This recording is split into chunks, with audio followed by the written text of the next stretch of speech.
माझ्या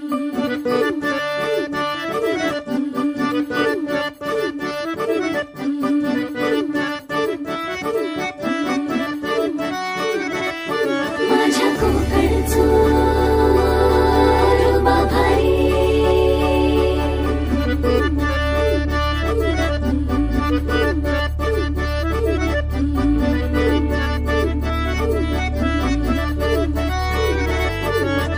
कोकणचो रुबा भारी, माझ्या कोकणचो बाई तो रो भारी, दिसते भारी गणपतीची स्वारी, अन आला धादिस मामाच्या घरी. मालवण चिपळूण सावंतवाडी, माझ्या कोकण गावांचो दिमाग भारी, दिसते भारी गणपतीची स्वारी, माझ्या कोकणा वाटे तुम्ही वलवा गाडी. धमाधमान हाका गाडी, माझ्या कोकणचो रस्तो नागमोडी, कारी नय वा